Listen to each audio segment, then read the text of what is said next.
Ben Shapiro. Fuck him without lube since he thinks it's supposed to be dry anyway. Welcome to Movie Pain or Pleasure Podcast, the show where we determine if a movie is a guilty pleasure or an ire-worthy hate watch, or somewhere in between. I'm Melanie, your co-host, joined by AJ, and it's winter. It's January. It's the worst time of year. I hate this time of year. It's cold and my hair is super staticky and it gets stuck to my face and sticks out and it's awful. I despise this time of year, so we need good movies to get us through that. Also, I have this little teeny bottle of Jack Daniels. Isn't it cute? Sure. As far as a poison can be, yes. It's cute. I finished the last of the Fireball when I had my dental work and my gums really hurt. I was just like pouring Fireball straight on my gums. It's medicinal. Okay. Is it? Anyway, so AJ, while I open this little bottle of whiskey, Need some help? Yes, we open it. What are we talking about? Thank you. We're doing yet another video that isn't technically about what our show's about. Well, sometimes we find movies that are really, really good and just stand out to us as awesome things that we want to recommend, because part of our shtick is making recommendations. Best movies of 2022. Best movies of 2022. So let's get started. Pretty much. There's like one... Well, it's... Whatever. We'll get to it when we get to it. We'll get to it when we get to it. So number one is Bullet Train. So fucking with fun. Brad Pitt. It was actually based on a novel that was a satire of spy caper type of things. It's a Japanese novel. Okay, I was gonna say, and it's Japanese. It's Japanese, but the movie is from the director who did Deadpool 2, and we see some of the characters from Deadpool 2 in there. The chick who played Domino was in it. Brad Pitt. So, it's very... It feels like Snatch, Lock, Stock, and whatever that movie's called. Guy Ritchie? Yeah. Yeah, Guy Ritchie. It feels like a Guy Ritchie movie, but it's not. Mixed with a Tarantino movie. And a little bit of John Wick. Yes, yes. Like, so all those things. Cool, slow-mo, interesting characters, weird, funny dialogue, badass music. Weird quirkiness from people that... Yes. It's always fun, but it doesn't necessarily make a great character, but it's fun. It is fun. You actually feel bad when these murderers die sometimes. You do. And if it's a good movie, if you don't like action movies, I think you'll like this one because it's fun and it's funny. That's kind of the theme for all of our movies that we're talking about. They're just fun. Just fun, yes. Towards the end of the year, we're just like, I just want to see some shit that's fucking fun. And this movie, I think, is the one that got me on that, like, this is just made to be entertaining. This is, in a way, what I consider cinema is supposed to be. Like, you can be, like, artsy and, like, have a meaning, but you gotta be entertaining first. Mm-hmm. So, for me, that's all these on this list. So yes, so that brings us to number 2, which is really fun, Glass Onion. Oh, it's so good. Oh my god, it's so good! I might even enjoy it more than Knives Out? I'm not sure. Knives Out's probably, like, a better story, but this one's more fun. Oh, yeah, this one's amazing. So it's by the same guy who did Knives Out, and we bring back the character that Daniel Craig played. Blanc, Detective Blanc, I can't remember his first name. Benoit Blanc. Yeah. And his accent's wonderful. We go around quoting. He says something at the end where it's just like, it's so dumb. And we go around quoting it. So it's full of big names. It really takes the piss out of super tech bro, Silicon Valley billionaire types. And all... It's hilarious. And actually a bunch of different types of, like... different archetypes of people. Influencers, celebrity types. Yeah. There's, like, a Liver King sort of character. There's, you know, the female influencers that, like, too chatty on Twitter and maybe say some racist shit. And they do the Instagrammable pictures in bikinis and things like that. All of those different archetypes. And it's a really good mystery. I'm not as smart as Benoit Blanc, so I couldn't figure out the mystery until the end. And when they do the reveal, you're like, what? But there's still more fun after that. So after they do the reveal, there's still more movie. And it's still so much fun. And it's like its name. It's like, it's right there in the beginning of the film. Like, the whole answer is at the beginning, but you don't... both of these movies are so interesting. Like, you have to see them more than one time. You do. Because once you get the reveal, you get to go back and watch everything in a different way. And this movie did what I hoped it did. When the credits played, they played the song Glass Onion by the Beatles, which is from the White Album.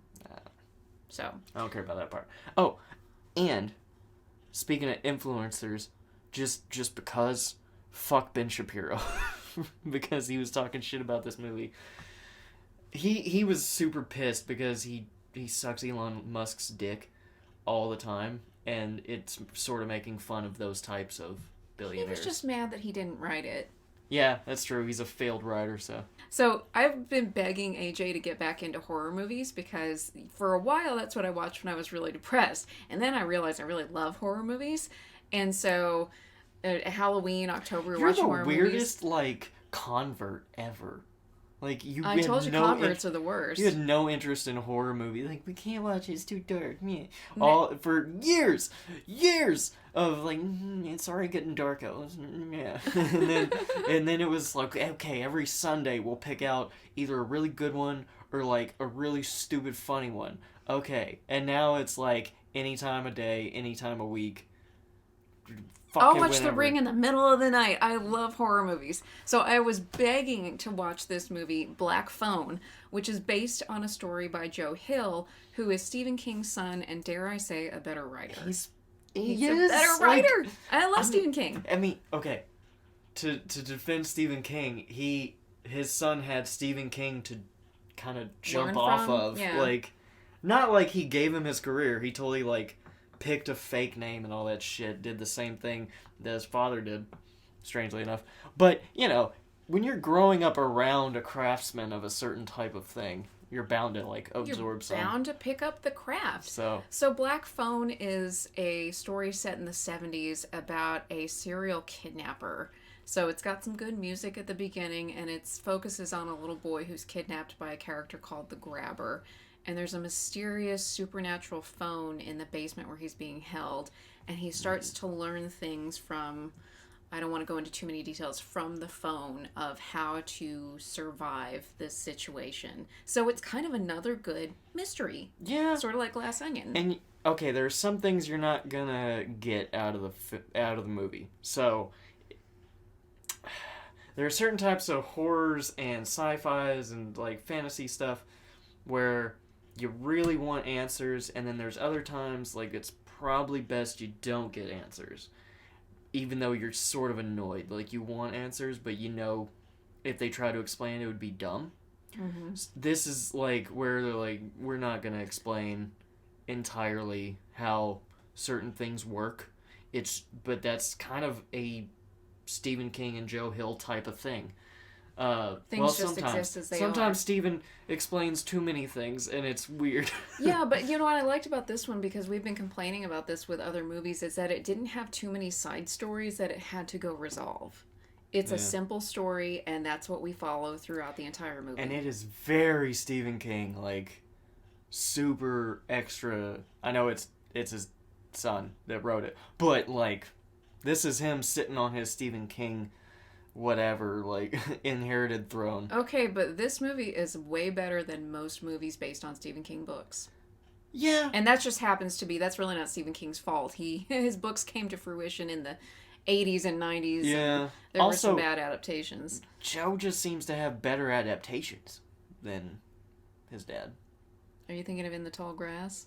Well, that and Horns, although read the book. It's not a great adaptation. I'm just saying it's better overall than some of other people's adaptations of Stephen King's shit. Mm-hmm. This is a long section that turned into a bunch of different stuff. Okay, well, we're just nerding watch the out Black over, Phone. We're nerding out over Joe Hill and Stephen King. Okay, the fourth one is one we watched on DVD. So something I wanted to do at the end of the year was clean out all our DVDs. And we had a stack of ones that we weren't quite ready to get rid of. And one of them was Baz Luhrmann's Australia. Yeah. And we decided to keep it because... So this one is, like I said, there was some stuff on here that's not technically from the year we were talking about, but I talk shit about Baz Luhrmann. Watch our Elvis video if you want to know for our Elvis review, because I didn't hate it, but I was very disappointed by his Elvis film. and I was talking shit about how he's on crack. Like, I've seen Moulin Rouge also, which was more fun, but still on crack. And it's just, like, it was infuriating. And I never realized, because I was, like, 14 when I watched Australia for the first time, and I've always loved it, but I never realized it was Baz Luhrmann. I didn't pay attention to directors. But it's a fucking awesome movie.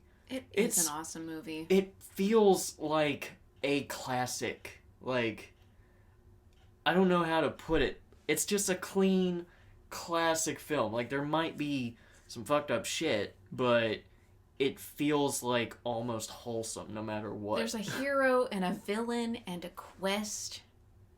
And it's kind of two movies.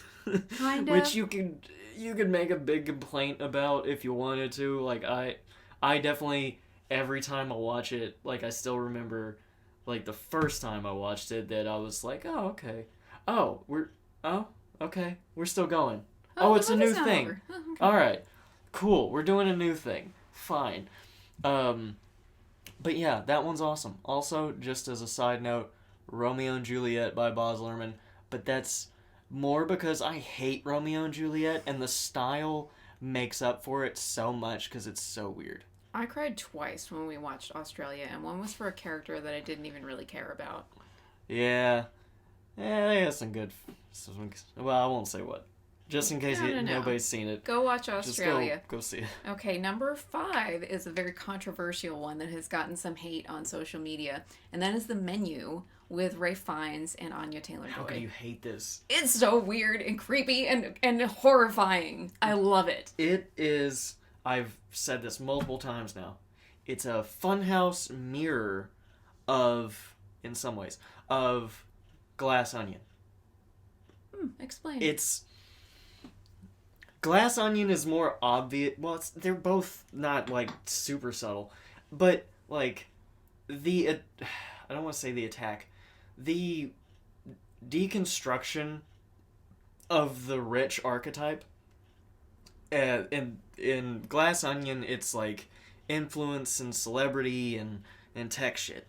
In The Menu, it's food. And the overcomplication of food in general, but also, like, the way people that are undeserving of it boost themselves up to this, like, ridiculous level of enjoyment to the point that they're, like, detached from what even is normal. Also, the exclusivity of the dining experience. So I'll just give one away. They go through multiple courses, and with this one, they say it's the bread course, but there is no bread. They just have a palette of sauces that you can eat with bread, and there's this lofty explanation as to why there is no bread. So the pretentiousness, and really it's a troll the whole time. I don't want to give it away again because I want people to watch this movie. It's a hard troll.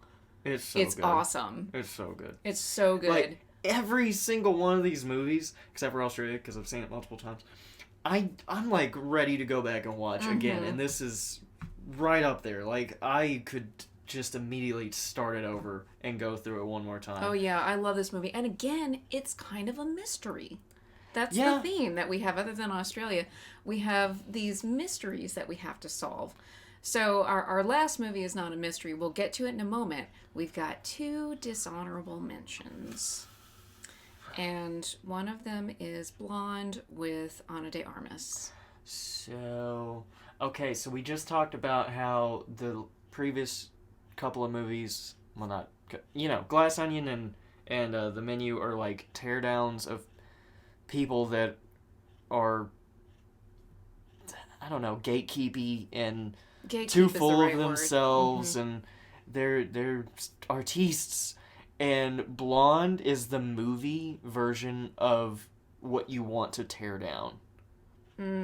It's like the system that upholds the gatekeeping, like, and if there was a movie that would tear apart the artiste filmmaking, that's what I would want to watch in response to Blonde.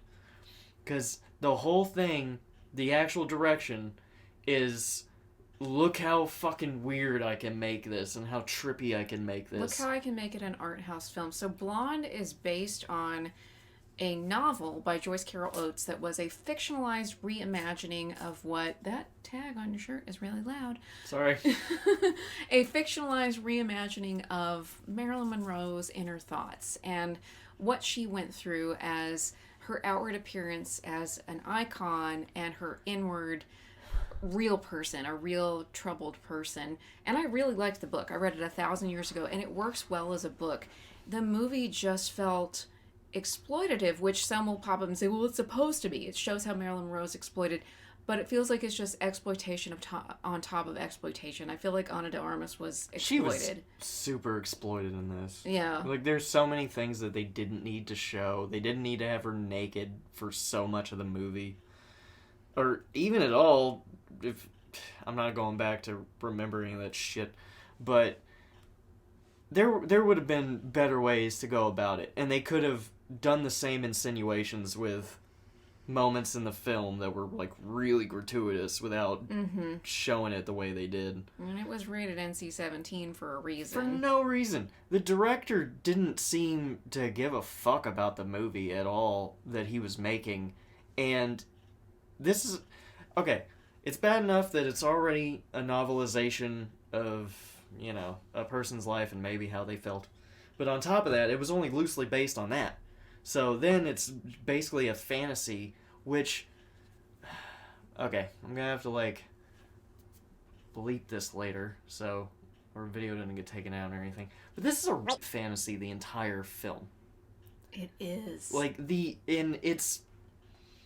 There's not many times, like, white cis men, American dudes can get, like, victims. But I feel like really insulted that the film is like every man that ever spoke to that woman was a rapist or a woman beater. Like literally every single man that she ever had anything to do with either manipulated her or raped her or beat the hell out of her. Except for like Arthur Miller. Yeah, except for her second husband. Third husband. Third?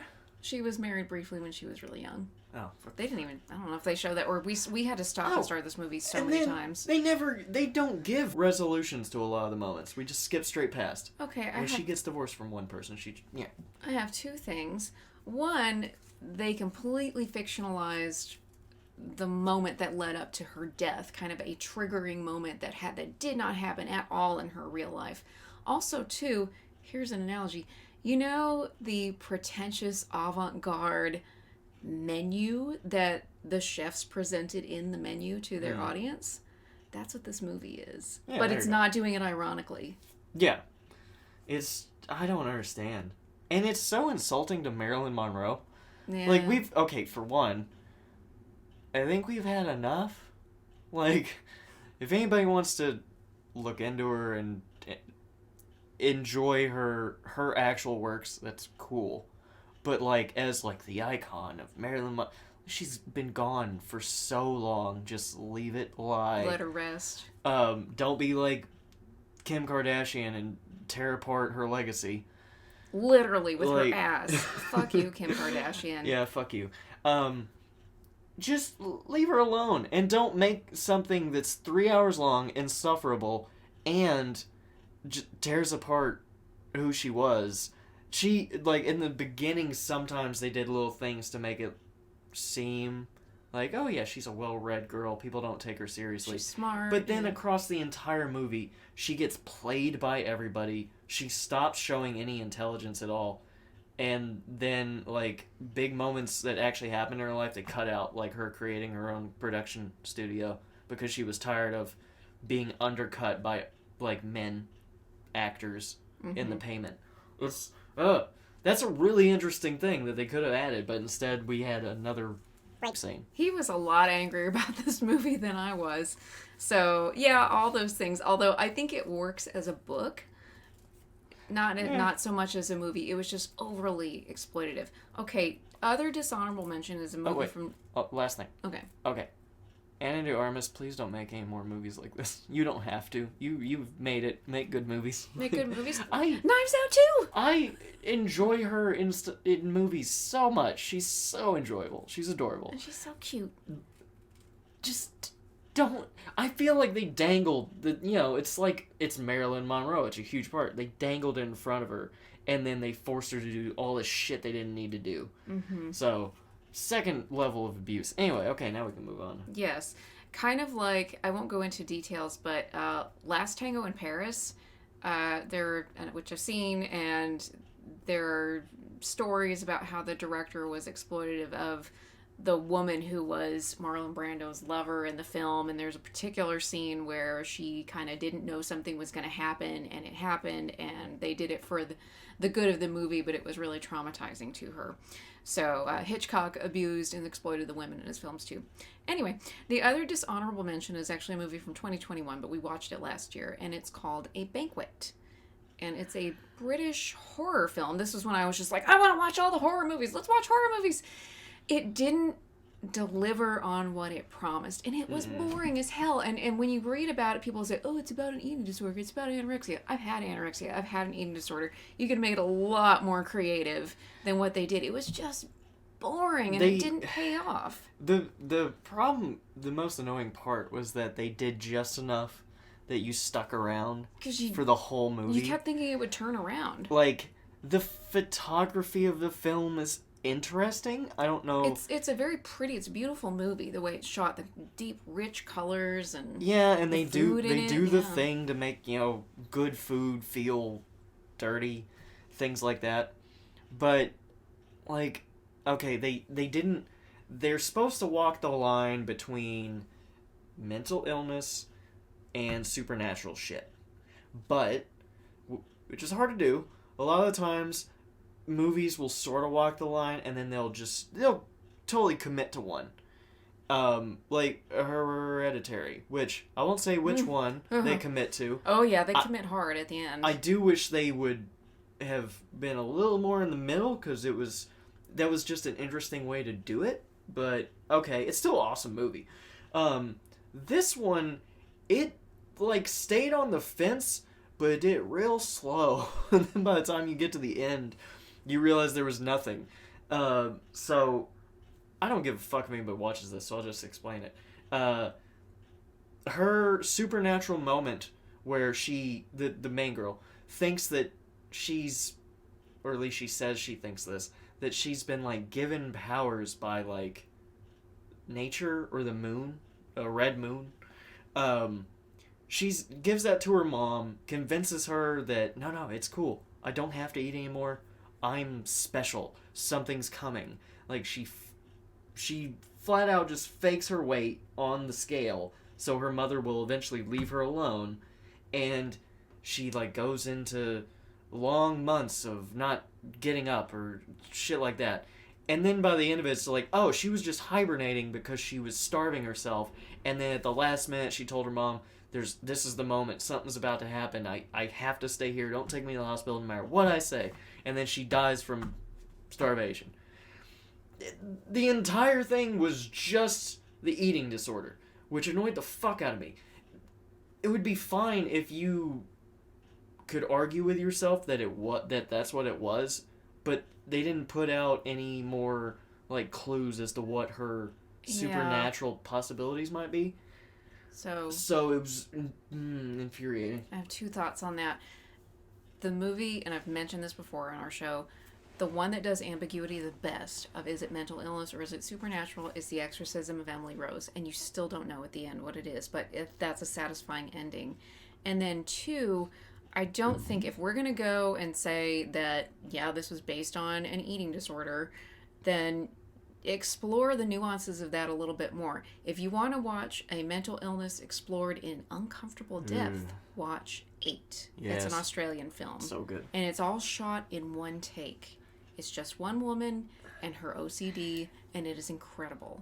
That one's weird. It's because at some point you start to think, okay, like, when's the next something, whatever. Like, okay, we got the beginning, and then you start to think that, and then the movie's over. Like, it's an hour and a half long, or 80. It's a. Are you talking about 8? Yeah, it's a full length movie, and I mean this in a good way. Like, at first you're starting to think, okay, where's the next thing, and somehow it keeps your attention the whole way through. Mm-hmm. And that's that's actually another one I thought of as a response to Blonde, because that was sort of artsy and uncomfortable in a different way, but it could keep your attention the whole fucking movie. Mm-hmm. Didn't make you want to stop it 3 different times. So, are you ready to get back to the fun? Yes! So, dishonorable mentions are gone. Thank you for not punching me in the face when you did that. I went up. You're Number 6. Our favorite movie of 2022 is RRR. Oh my god! This movie's so cool! The best movie of 2022. It deserves to win an Oscar for Best Film of the Year. It's only nominated for Best Song. That's some bullshit. At least like best